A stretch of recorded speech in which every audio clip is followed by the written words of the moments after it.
내가 길이요 진리요 생명이라고 지금도 우리에게 손 내밀고 말씀하시는 예수님, 이 시간 우리를 향한 그 주님의 손을 붙드는 예배가 되길 간절히 소망합니다. 그래서 주님 걸으신 소망의 빛을 따라 우리도 예수의 길을 걷겠노라고 믿음으로 순종하며 주 앞에 나아갈 수 있도록 인도하여 주시옵소서. 아멘.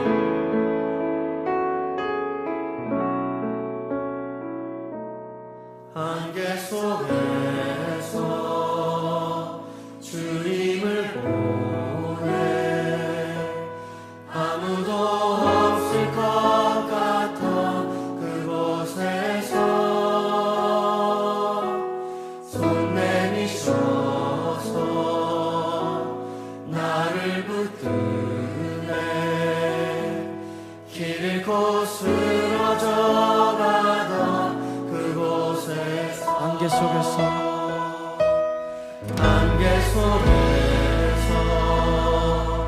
주님을 보내 아무도 없을 것 같던 그곳에서 손 내미셔서 나를 붙드네 길 잃고 쓰러져가던 그곳에서 주 말씀하시네 내 손 잡으라고 내가 곧 길이요 진리 생명이니 아멘.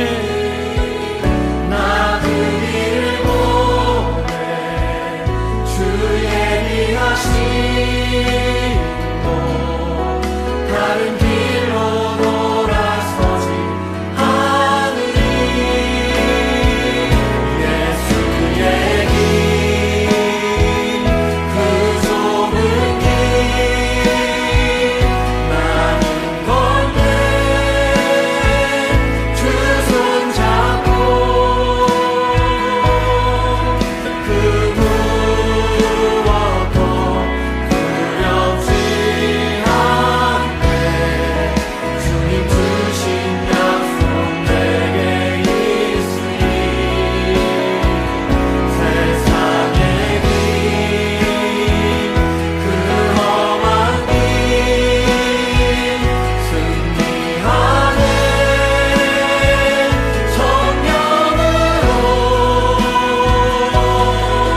그 무엇도 바라지 않네 저 하늘에 내 소망 있으니 다시 한번 믿음으로 고백하십시다.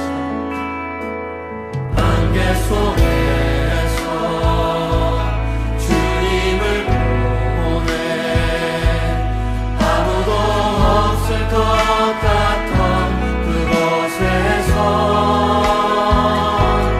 손 내미셔서 나를 붙드네 길 잃고 쓰러져가던 그곳에서 주 말씀하시고 주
민수기 5장 29절부터 31절까지 말씀. 이 말씀은 민수기 5장을 이렇게 쭉 읽어보면 말이에요. 여기 11절부터 쭉 내용을 읽어보면 아내를 의심하는 그런 법칙이거든요. 그러니까 아내를 의심하는 법칙인데 성경에 남편을 의심하는 법은 없어요. 왜 그러냐면 남편은 하나이고 아내들은 여럿일 수 있거든요. 그러니까 남편을 의심하는 법은 없고 여자를 의심하는 법이 있습니다. 그러니까 우리나라에 사는 것이 여자들한테는 지금 복이죠.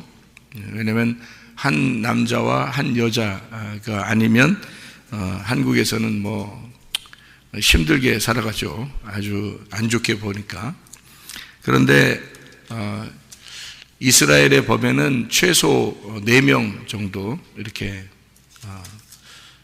아내를 둘 수 있고, 그리고 여럿의 아내를 두는 그 성경의 그 가르침이 있기 때문에, 그래서 여러 명의 아내가 서로 이렇게 관계가 이렇게 좋아야 되고 자기들끼리 그런 얘기들이 있습니다.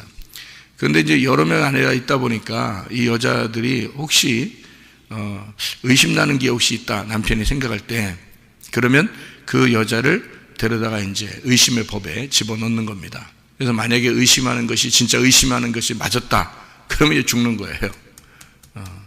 남편은 죽질 않아요. 남편은 뭐 상관없어요. 처녀만 데려다가 결혼하면 괜찮은 거예요. 그러니까 유부녀와 간통하는 것만 빼놓고는 처녀만 데려다 결혼하면 뭐 몇 명을 데려다 결혼해도 상관없는 거죠. 여자들은 이런 구약의 법칙으로 보면은 여자분들은 불행하죠. 그런데 그건 어떤 의미가 있었어요. 무슨 의미가 있었냐면 우리 이 세상에 있는 모든 사람들을 주님께서는 신부로 맞아들이기를 원하시고, 그 정결한 처녀들을 이렇게 신부로 맞아들인다는 그 의미로 성경을 쓴 것이었으니까 사실은 한 남자와 한 여자가 만나는 게 맞아요. 왜 그러냐면 처음부터 아담과 하와를 한 남자와 한 여자로 이렇게 살게 했거든요. 그것이 원래 하나님의 그 창조고 창조의 질서입니다. 한 명도 힘든데 2명, 3명 어떻게 힘들게 사느냐, 그런 얘기죠. 근데 원래는 하나예요. 그게 성경의 법칙이니까. 그런데 이제 세월이 지나다 보니까 여러 명의 이제 부인을 얻게 되고 남자들이 그것을 성경에서는 용납을 하게 된 거죠. 그것을. 그런데 그것이 옳다라는 얘기보다도 한 남자와 한 여자의 결혼, 그건 이제 하나님의 법칙인데, 그게 이 한 여자와 한 남자가 한 여자를 둔다는 그 한 여자를 여러 명의 여자라 할지라도 그것이 한 남자에게 속한 한 여자다라고 본 거죠. 그러니까 우리 모두 다 예수님의 신부가 되는데 그게 한 여자라는 거죠. 그걸 뭐라고 표현하냐면 단체적인 신부, 그걸 교회라 그렇게 말하는 겁니다. 그러니까 하나인데, 교회라는 신부 하나인데 여러 명이 있는 거예요. 그러니까 솔로몬이 한 남자인데, 신랑인데 여러 명의 부인이 있는 거예요. 근데 그게 다 하나의 교회를 얘기하는 거죠. 그런 설명이지. 또 야곱도 4명의 부인이 있었죠. 근데 2명은 진짜 부인이고 2명은 이제 종이에요. 근데 이 4명을 다 같이 부인이라고 이렇게 여깁니다. 성경에서는요. 야곱이 나중에 이스라엘이 되기 때문에 그 4명의 부인을 통해서 12명의 아들이 나와서 완전한 하나님 나라를 이루었기 때문에 그 사람들은 4명을 얻어도 된다, 그렇게 법으로는 되어 있다는 거죠. 그럼에도 불구하고 요즘에 이제 현대 문화에 많이 이제 속한 사람들이 이제 한 명의 남편과 한 명의 아내를 두어서 그렇게 이스라엘 사람들도 많이 그렇게 살아가고 있습니다. 지금은요. 어쨌든 이 성경은 의미적으로 보면 한 여자와 한 남자가 맞고요. 그게 성경적으로, 내용적으로도 맞고 하나님이 원래 창조한 질서도 맞고요. 그러나 이제 여러 명의 그 사람이 모여서 하나의 교회를 이루는 한 신부다, 이렇게 표현하는 그런 내용들이죠. 그럼에도 불구하고 여자와 남자의 어떤 구분을 둬서 남자는 여자를 의심할 수 있지만 여자는 남자를 의심할 수가 없다, 이 말입니다.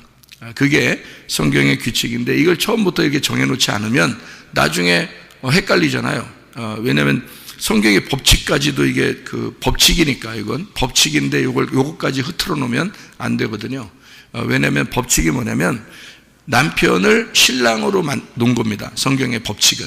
그렇기 때문에 그 법칙까지 흐트러 놓으면은 사람들 때문에, 사람들 이렇게 인간적인 사람들의 그 마음을 이렇게 환심을 살려고 성경책을 그렇게 써놓으면 안 되거든요. 그래서 남편을 의심할 수는 없다는 겁니다. 그게 예수님이기 때문에 그런 거예요.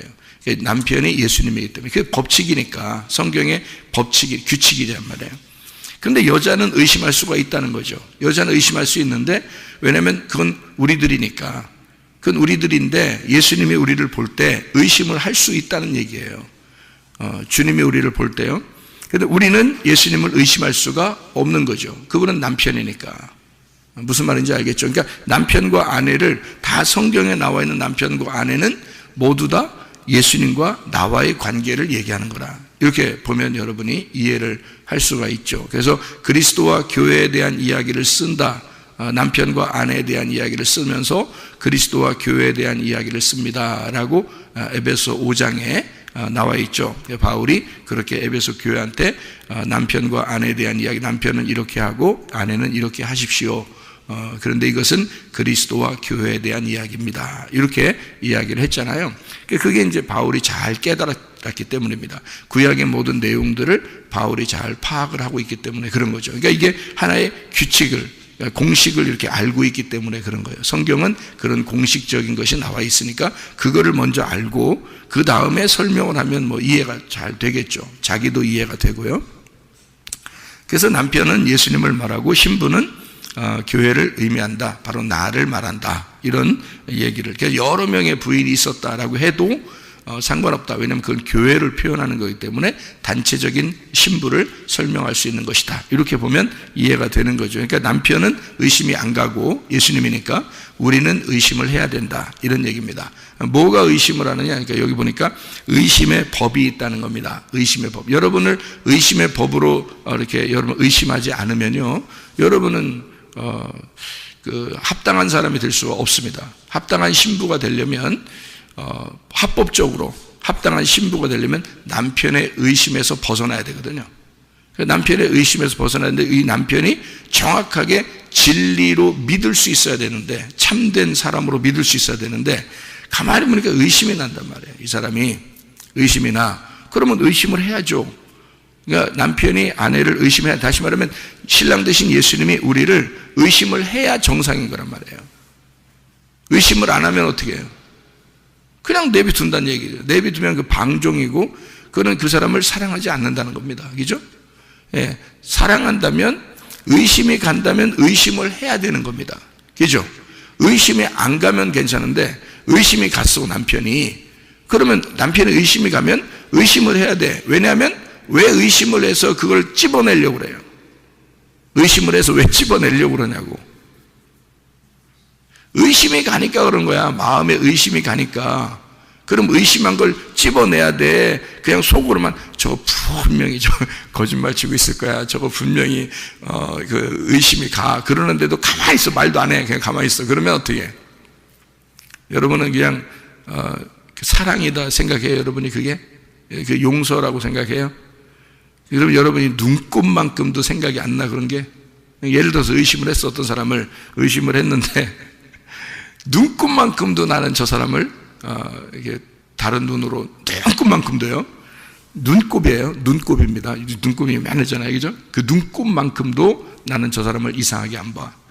눈곱만큼. 나는 저 사람을 정말 하나님의 사람으로 봐. 이렇게. 그런다면, 그러면 뭐 의심하지 않아도 되지. 그렇죠? 왜냐면 전혀 그 사람과의 관계에서 전혀 문제가 없으니까. 맞죠? 근데 만약에 의심이 가, 저 사람이 분명히 거짓말하는 것 같고 의심이 가, 그러면 어떻게 해요? 그러면 의심한다는 말, 조금이라도 내가 눈곱이라는 요만큼도 의심이 간다면 빨리 찝어내야 되죠. 안 찝어내나요, 여러분? 그냥 다 완전히 덮어줄 수 있다? 여러분이 하나님이니까 완전히 덮어줄 수 있다? 그러면은 뭐 가능하지 뭐. 하나님 됐으니까. 하나님 되려면 죽어야 하나님 되거든요. 죽어야. 그러니까 죽고 나면 괜찮지. 죽고 나면은 뭐 의심할 필요 없죠. 다 모든 게 뭐 다 천하에 드러나니까, 그죠? 그러니까 괜찮지만 의심이 간다 그러면 그 사람을 빨리 찝어내야 돼요. 왜 찝어내려고 그래? 남편이 의심이 가, 아내가 의심이 가. 이건 세상 얘기입니다. 성경적으로 남편을 의심할 수 없어요. 성경이 예수님이니까 남편이. 근데 우리 세상에서 볼 때 남편이나 아내나 다 여기, 자녀나 부모나 다 여기 있잖아요. 그 사람들은 하나님이 아니잖아. 주님이 아니잖아. 그죠? 다 신부야, 이게.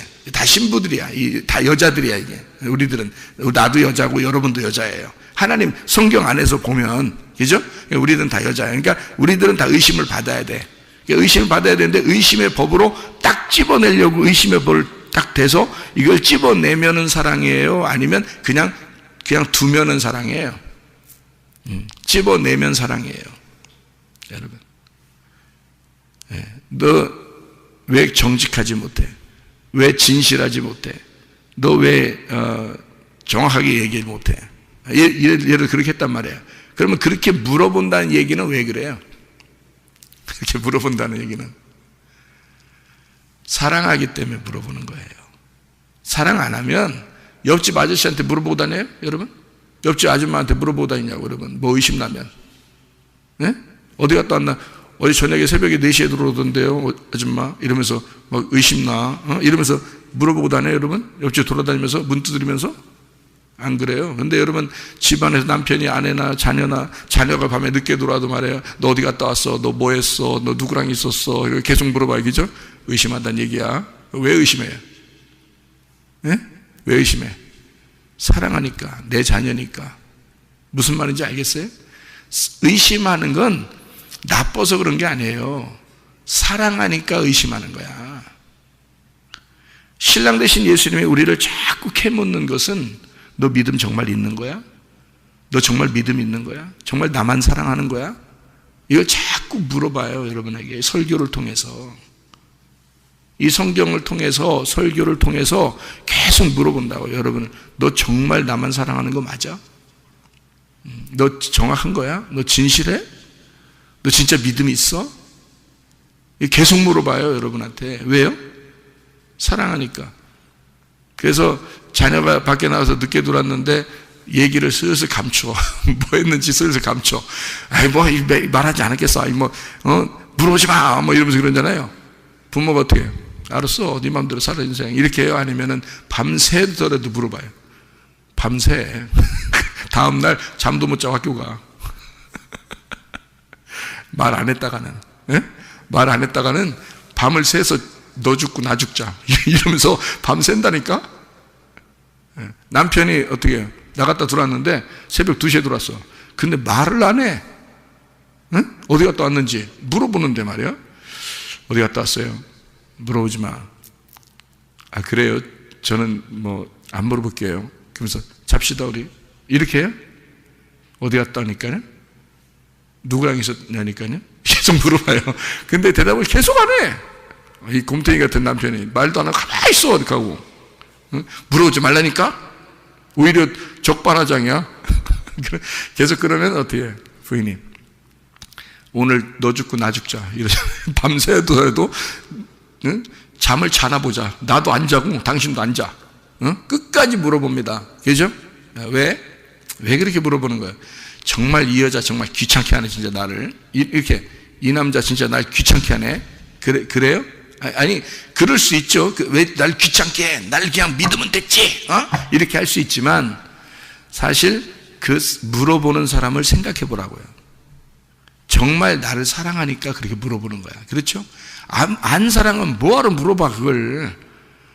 와서 차 아무데나 사서 거실에서 자든지 그냥 소파에 자든지 저 저축방 가서 자든지 네 맘대로요. 나도 그냥 피곤해 죽겠다. 난 그냥 참 잘 온다. 너 그렇게 갔다 와도 난 참 잘 온다. 이렇게 하면 그게 사랑이냐고. 안 그렇죠? 잘 생각해 보겠죠? 의심을 한다는 얘기는 그래서 의처증 있잖아요. 의처증, 의부증 이런 거 있죠. 여러분 그런 얘기 들어봤죠? 의처증, 의부증 병이거든요. 그 정신병입니다. 그거 고칠 수 있습니다. 그거요. 어떻게 하면 고치는 줄 알아요? 같이 다니면서 자기를 자꾸 알려주면 돼요.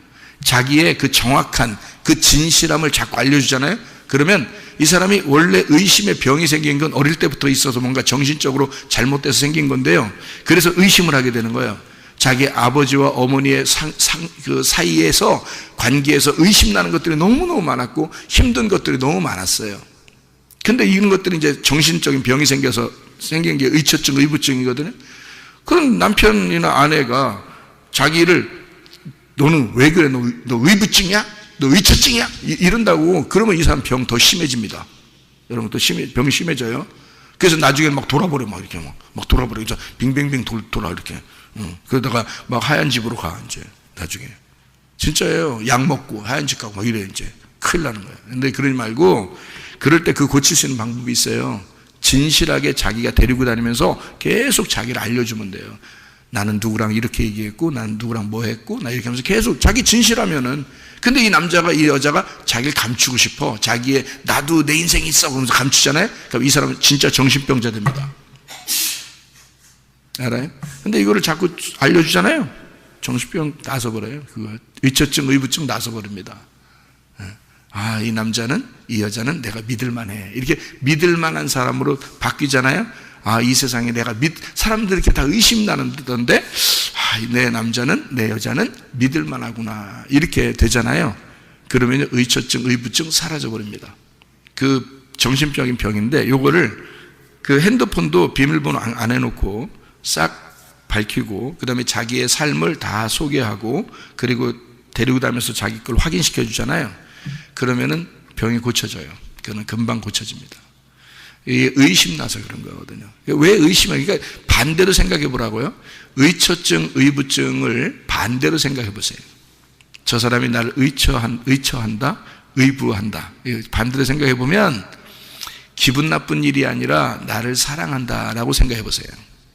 그러면 너무 사랑하는 거야. 집착해서. 그죠? 그래서 정신병인 거야. 너무 사랑하는 거야. 그게 집착인 거야. 집착. 그러니까 집착과 사랑은 정말 다르죠. 그죠? 그래서 집착하는 사람하고 결혼하면 어떻게 해요? 큰일 납니다, 여러분. 정신병이니까 그래, 그것도. 정신병이니까. 집착하면 그게 진짜 사랑이 아니잖아요. 그건 자기를 위한 사랑이란 말이에요. 그 사랑은 뭐예요? 그 상대방을 위해서 하는 거잖아요. 그죠? 그런데 이거를 우리 세상적으로 이거를 집착한다 그거를 있잖아요. 다른 말로 한번 바꿔보라고요. 그러면 이게 사랑이라고요. 잘못된 만남이고 잘못된 사랑이지만 어쨌든 이 사람에 대해서 내가 집착하고 있다라고 하는 건 그건 어떻게 보면 잘못된 사랑이지만 사랑은 사랑이에요. 이 사람 입장에서 보면.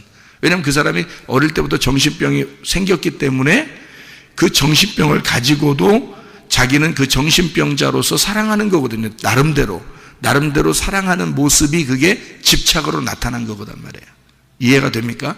그 집착하는 사람은 진정한 사랑이 아니라 애들한테 막 집착하는 사람 있죠. 이거 정신병 걸린 거예요. 그게요. 약만 안 먹었지 그 정신병입니다. 남편에게 막 집착하는 사람 있잖아요. 그 아내에게 집착하는 사람 있잖아요.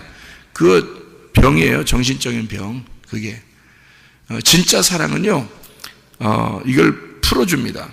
자유하게 풀어줘요. 자기 정신을 자유하게 풀어주는 거예요. 그래서 진리를 알게 되고 진리를 참된 걸 알게 되면 자유하다 그렇게 되는 겁니다. 근데 그게 자유가 없이 자기가 이제 집착을 했단 말은 자기가 억압되어 있는 거예요. 거기에 매여 있는 겁니다. 그렇죠? 그러면 이제 예수님을 잘 생각해 봐요. 예수님은 우리한테 어떻게 해요? 매여 있어요. 집착하십니다. 우리한테 엄청 집착하셔요. 예수님이. 하나님이 우리한테 너무 집착해요. 왜냐하면 자기 목숨을 바쳐서 사랑했기 때문에 어쨌든 자기의 나라로 데리고 가야 되거든요.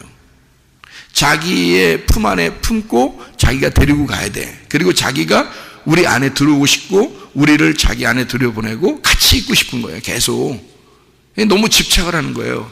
그래서 물론 이제 예수님은 잘못된 만남이나 잘못된 사랑이 아니에요. 왜냐하면 그런 집착은 예수님이 그런 너무 사랑해서 일방적으로 우리가 하나도 사랑하지 않는데도, 우리가 막 맨날 죄만 짓는데도 예수님이 오셔가지고 죽으셨잖아요. 자기가 이미 죽은 사랑을 하기 때문에, 그래서 이건 집착도 진짜 집착, 그러니까 사랑의 집착인 거지. 이건 진짜 사랑의 집착인 거지. 완전한 사랑이라 그래요. 그래서 죽음만이 완전한 사랑이에요. 죽음만이. 그래서 자기가 완전히 죽었어요. 내가 없는 또 다른 나의 사랑이에요. 그게 이제 그건 집착을 해도 돼요. 근데 내가 살아있는데 집착하면, 내가 살아있기 때문에 나를 위한 집착의 사랑이니까 이건 저 사람을 죽여버리려고 하는 거예요. 죽어요, 그거. 그런 사람 만나면 죽습니다. 그래서 의처증 잘못 만나면 죽습니다. 사람이요. 막 미쳐버려. 자기도 미쳐버려요. 의부증 있는 사람 잘못 만나면 자기도 막 미쳐버립니다. 예. 그 집착적인 사랑이거든요. 그 집착의 사랑을 잘못 만나면 이 세상에서는 완전하게 않기 때문에, 이 사람이 죽질 않았잖아요. 예수님처럼. 이 사람이 죽질 않으니까, 죽으면 괜찮은데 죽지 않은 사랑으로 집착을 하고 있기 때문에 잘못된 만남이에요. 그래서 상대방을 정신이 돌게 만들어버려요. 잘못된 만남이니까. 근데 우리 주님은 완전한 사랑이에요. 완전한 집착에 완전한 사랑을 가지고 있어요. 그런 사랑은 이 세상에 사람은 할 수가 없어요. 사람들은 할 수가 없어요. 하나님만이 할 수 있는 사랑인데요, 그 하나님의 사랑이 그래서 완전하다는 거예요. 그래서 성경에서 남편이 아내를 사랑하는 문제, 또는 사랑은 오래 참고 온유하며 이렇게 막 나오잖아요. 그런 사랑은 다 아가페로 나와요. 아가페. 왜냐하면 남편이 하나님이니까. 그리고 여기 성경에 말하는 사랑은 하나님을 말하는 거니까. 그래서 하나님의 사랑이기 때문에 아가페로 나와요. 아가페가 다 이렇게 하나님의 사랑이라고 나와요. 사람들의 사랑이 아닌 거예요. 예수님만이 그게 가능한 건, 그런 사랑을 얘기하는 거거든요. 남편이 의심한다 그럴 때 이 의심이라고 하는 건, 의심의 법, 이게 율법입니다. 의심의 법, 이게 율법이에요. 이걸 다른 말로 말하면 죄와 사망의 법입니다. 죄와 사망의 법. 그러니까 하나님은 집착할 정도로 우리를 사랑하셔요. 우리를 그만큼 진정한 사랑을 하신다, 그 말입니다. 근데 사람들이 집착을 하면 그건 정신병이에요. 분명히 아셔야 됩니다. 그걸 고쳐야 돼요. 그래서 서로가 진실하게만 이렇게 서로 이렇게 투명하게, 자기 자신을 투명하게 내놓으면 다 고쳐집니다. 그런 건 이 땅에서 그거 먼저 해결하셔야 돼요. 그러니까 사람이 진실해야 돼요. 그러니까 진리가 자유케 하는 거야. 진실한 것이 자유를 가져오는 거예요. 근데 이게 진실이 없으면요, 진실을 자꾸 숨기잖아요. 자유가 없어요. 막 겁이 나고 그걸 숨기다 하다 보니까 더 커지는 거예요. 점점 거짓이. 그거를 여기 남편이 아내에게 의심의 법으로 잣대를 탁 갖다 대는 겁니다. 왜 그러냐면 이게 사랑이기 때문에 그래요. 성경의 사랑. 왜냐면 성경의 사랑은 네가 진짜 믿음이 있느냐, 네가 진실하냐, 너 거짓 아니냐, 요거를 까발려 주는 겁니다. 이걸 탁 드러내서 껍질을 팍 까줘요. 그러면 그게 사랑이에요. 그걸 그냥 덮어주면요, 계속 거짓이 되고 거짓이 더 커져요. 믿음이 없는 게 그냥 없는데 그냥 믿음 있는 것처럼 덮어버려요. 이렇게 그냥. 그리고 그냥 대충 그냥 이렇게 그냥 묻어가자 이러면요, 계속 믿음이 없는 상태가 점점 커지고 나중에는 하나님의 진짜 사랑을 할 수가 없어져요. 하나님과의 관계가 끊어집니다. 그래서 이걸 빨리 까발려 줘야 돼요. 그래서 껍질을 팍 까주는 거, 이게 진짜 사랑이에요. 의심의 법이란 말이에요. 이게 죄와 사망의 법. 로마서의 7장에 보면 죄와 사망의 법이 나오거든요. 죄의 법, 죄와 사망의 법. 로마서 8장 1절 2절에 죄와 사망의 법에서 우리를 해방했다. 그리고 죄와 사망의 법이 있지만 거기서부터 우리를 해방해서 생명의 성령의 법으로 옮겼다 그러잖아요. 이게 바울이 하는 얘기인데, 이 바울이 자기도 육체 안에서는 죄의 법을 따른다 그렇게 말을 해요. 그 죄의 법이 왜 그러면 육신의 법, 육신에 있어서는 죄의 법이 자기를 올가매는 겁니다. 그게 의심의 법이에요. 여기 남편이 아내를 의심하는 게 그게 율법이고 그게 죄의 법이고 그게 자기를 올가매요. 왜? 이 사람이 육체로 살고 있으니까. 육체로 사는 것을 네가 육체로 살았는지 믿음으로 살았는지를 정확하게 껍질을 벗기는 겁니다. 그게 율법이고 그게 죄의 법이고 죄와 사망의 법이라는 거예요. 그게 필요한 거라는 거죠. 그러니까 의심의 법이라는 게 필요한 거예요. 아내를 진짜 사랑하고 싶어서, 아내를 진짜 사랑하고 싶어서 조금이라도 거짓이 있는가, 믿음 없는 게 있는가를, 자기가 믿을 만하지 못한가를, 그거를 껍질을 벗겨내는 작업이 의심의 법이거든요. 그래서 이 여자가 만약에 의심하는, 자기 남편이 의심하고 있는데 그게 아니야, 진실해, 진짜였어, 진리를 가지고 있어, 이 사람이 남편만 사랑하고 있었어, 그러면 어떻게 해요? 임신을 하게 된다 그랬어요. 임신을 하게 된다. 그러니까 믿음이 속에서 열매로 잉태가 된다는 말입니다. 근데 만약에 진짜 거짓이었고 진짜 의심이 나는 거였는데 거기에 딱 걸려버렸어. 그 죽도록 하나님이 허락한다는 거예요. 그 말은 무슨 말이에요? 잉태가 되지 못하도록 한다는 거죠. 그러니까 믿음의 열매가 맺히지 못하도록 만든다는 거죠. 그러니까 하나님이 우리를 의심한다는 것은, 이거는 우리가 멸망하기를 원하는 게 아니라 육신의 파괴입니다. 너희들의 육신을 파괴시키고 영을 진짜 살리고 싶어서 그런 거예요. 육신을 파괴하고 진짜 영을 살려서 정결한 처녀, 정결한 신부를 만들고 싶어서 그런 겁니다. 내가 의심하고 있는 것까지도 네가 진실하냐?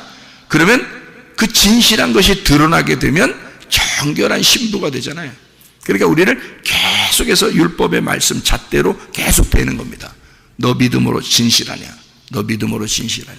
그래서 그게 도저히 우리 자신들로서는, 그러니까 이 죄와 사망의 법에서 구원받을 수가 없어요. 우리 자신으로서는.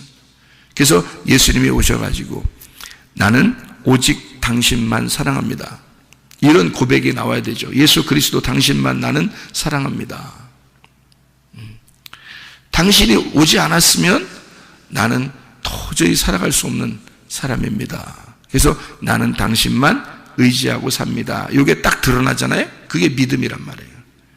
그러니까 우리는 우리 자신들의 힘으로는 천국 못 가니까, 우리는 어차피 다 죄인이니까.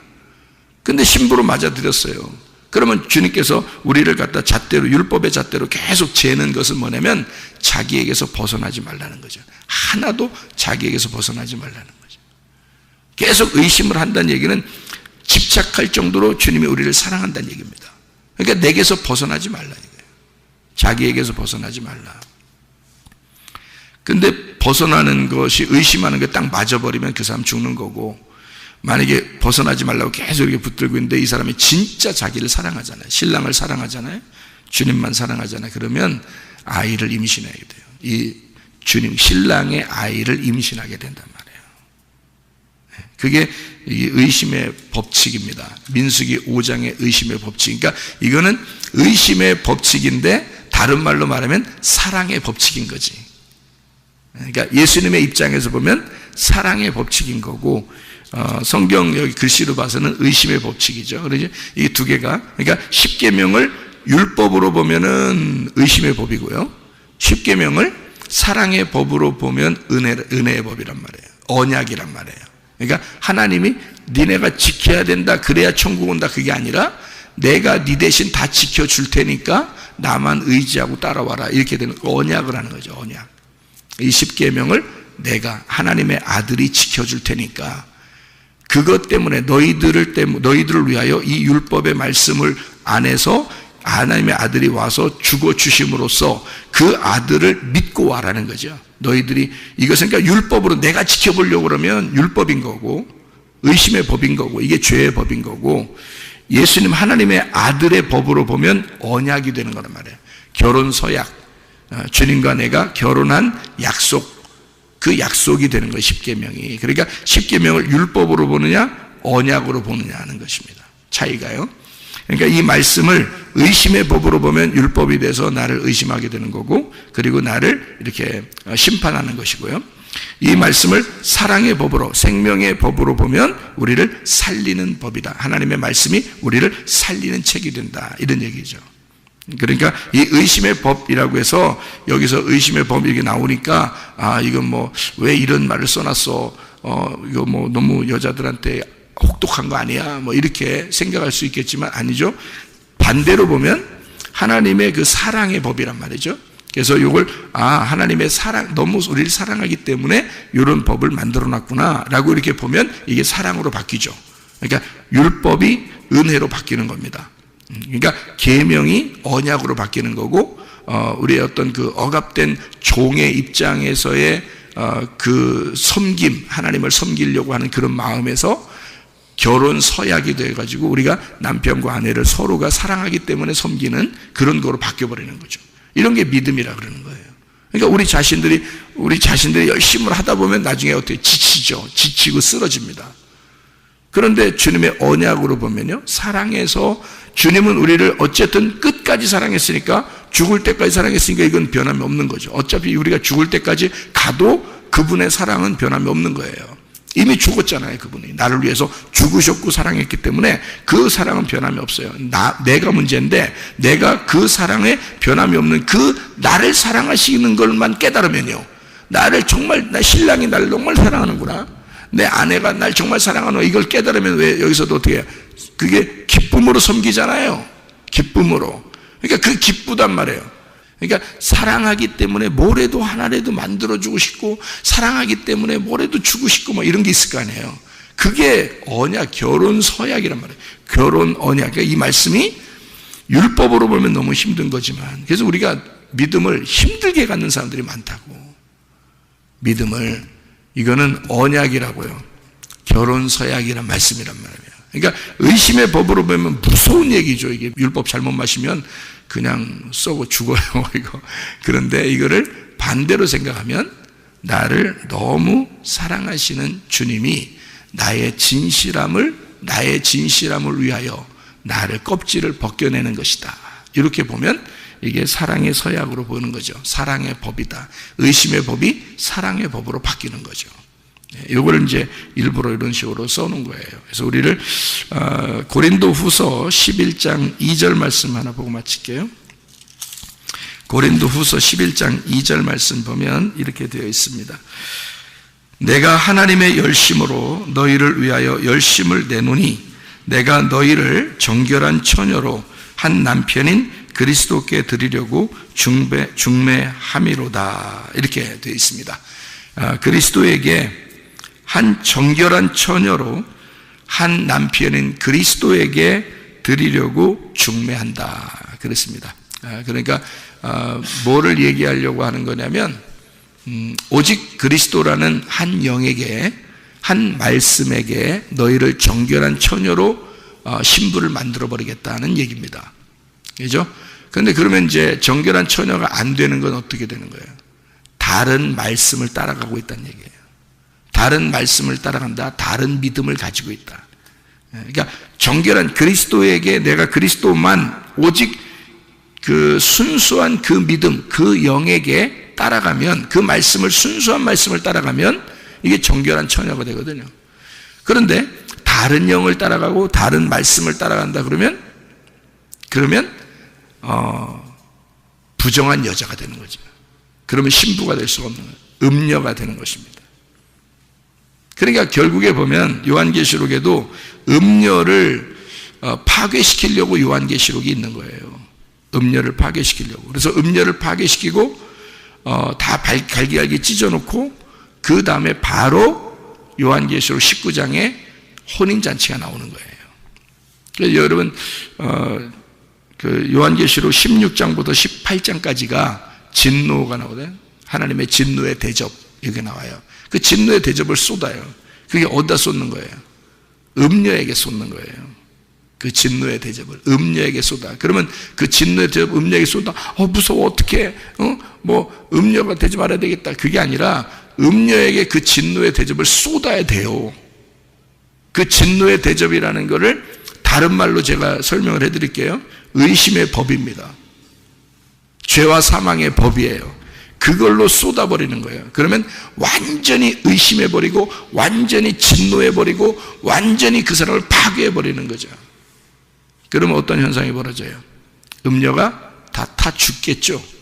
음녀가 다 타 죽어버리죠. 그래서 요한계시록 16장부터 18장까지 음녀를 싹 제거해버리는 겁니다. 그리고 요한계시록 19장에 어린 양의 혼인잔치가 나오는 거예요. 신부, 정결한 신부를 혼인잔치를 하는 거예요. 왜 이렇게 이어졌는지 알겠죠? 요한계시록이요. 그래서 바울 사도가 이 얘기를 하는 거예요. 정결한 처녀로 음녀가 되지 않고 오직 신랑만 바라보는 사람, 그 사람을 만들어서 중매하고 싶다는 겁니다. 둘이 화해하게 하고 싶다는 거예요. 그게 이제 하나님 말씀. 그러니까 우리가 음녀가 되는 것은 왜 음녀가 되는가? 다른 남자를 원하기 때문에 그렇습니다. 그게 음녀예요. 한 남자만 원하면 되는데 한 남자 그리스도만 우리가 바라보면 되는데 다른 남자를 자꾸 보는 거예요. 그러니까 음녀라 그러지. 그러면 그런 그 마음을 가진 그거를 다 진노해서 파괴시키면 어떻게 되는 거예요? 신부가 정결한 신부가 되겠죠. 싹 껍질 벗겨버리면 이죠. 그러면 이제 예수님만 바라보겠죠. 신랑 대신 예수님만. 그렇게 하는 행동이 그렇게 진노하시는 게 여러분은 너무 무서워 요한계시록 진노 막 이렇게 나오잖아요. 그런데 반대로 생각해 보라요. 하나님의 사랑이란 말이에요. 하나님의 열심이란 말이죠. 하나님이 열심히 너를 껍질 벗겨주겠다는 얘기야. 하나님이 열심히 너를 태워 죽이겠다는 얘기야. 하나님이 너를 열심히 의심하겠다는 얘기야. 무슨 말이죠? 의심의 법. 하나님이 너를 열심히 율법으로 너를 파괴시키겠다는 얘기야. 하나님이 열심으로 너를 사랑하겠다. 그래서 진노하겠다는 거야. 너를 껍질 다 벗겨질 때까지. 그래서 설교를 듣다 보면 여러분의 진짜 믿음이 어디 있는지, 진짜 믿음이 뭔지, 가짜 믿음이 내가 가짜 믿음 가지고 있는지 진짜 믿음 가지고 있는지 다 벗겨지잖아요. 자꾸 벗겨진다고. 우리 교회 오면 말씀 듣다 보면 그렇게 된다고요. 여러분 벗겨내. 진짜 믿음이 아니고 다 가짜 믿음 가지고 앉아 있으니까. 그러니까 이거 껍질 다 벗겨내야 되거든. 그게 뭐냐면 의심의 법이란 말이에요. 그게 죄와 사망의 법이라. 그래서 죄와 사망으로 여러분을 정죄해 버린다고요. 내가 이게 잘못되었구나. 내가 이 잘못된 믿음을 가지고 있었구나. 내가 음녀였구나. 이거를 깨닫게 된다고요. 그래서 여러분의 껍질을 벗겨서 진짜 알곡으로. 그래서요, 좋은 밭에 보화를 숨겨놓고요, 하나님이. 그리고 모든 소유를 다 팔아서 밭을 살 때까지, 모든 소유를 다 팔아서 밭을 살 때까지 그 보화는 자기 게 아닌 거야. 알아요? 집에 가서 다 자기 소유를 다 팔아버리고 그리고 와서 밭을 사야, 그 마음의 밭을 사야 그 마음 안에 하늘 보화가 있다는 것을 발견하게 되는 거지. 마태복음 19장의 21절에 부자 율법사 그 청년에게 뭐라고 그러냐면 네가 네 소유 다 팔아 다른 사람에게 나눠주고 다시 와라. 그러면 하늘에서 네 보화가 있을 것이다. 그 씨가 심겨질 것이다. 네 마음밭에 하늘 보화를 발견할 것이다. 그 씨를 발견할 것이다. 그럼 말씀 깨닫게 될 거다. 그 말이죠. 네 소유 다 팔기 전에는 안 된다. 말씀, 네 소유를 다 팔어. 그래야 와서 밭을 살 수 있는 거야. 그래야 그 보화가 네 거야. 그러기 전에는 네 거 아니야. 그러기 전에는 네 거 아니야. 주인이 따로 있어. 근데 그거를 내 거 다 팔아서, 내 걸 다 투자해서, 내 걸 다 없애고, 그리고 밭을 사잖아요. 그럼 내 거가 되는 거야. 그 보화가. 하늘 보화. 비교 대상이 없는, 비교할 수 없는 그 하늘의 보화가 내 거가 되는 거예요. 그 예수가, 오직 그 예수가 나의 신랑이 되는 거예요. 그렇지 않으면 안 되죠. 음녀죠. 그러니 여러분, 음녀 같은 믿음 다 벗겨내시고 진정한 정결한 신부가 되시기를 바랍니다. 기도하겠습니다.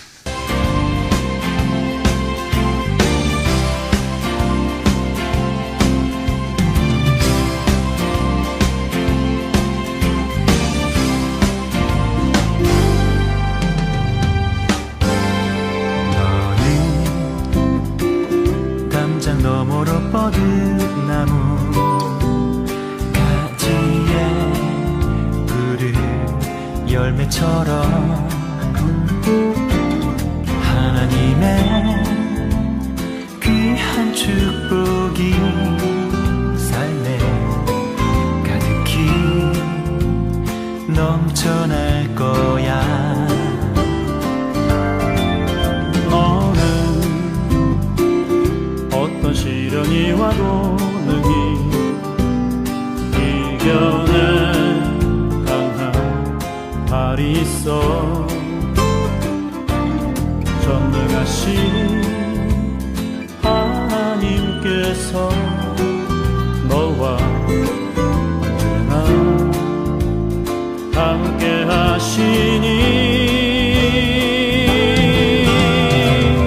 너는 하나님의 사랑, 아름다운 하나님의 사랑. 나는 널 위해 기도하며 내 길을 축복할 거야.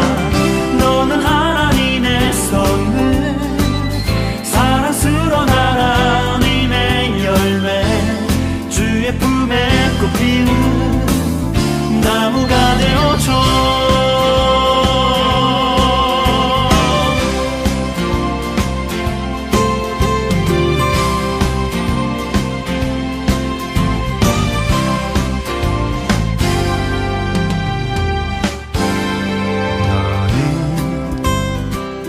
담장 너머로 뻗은 나무 가지에 푸른 열매처럼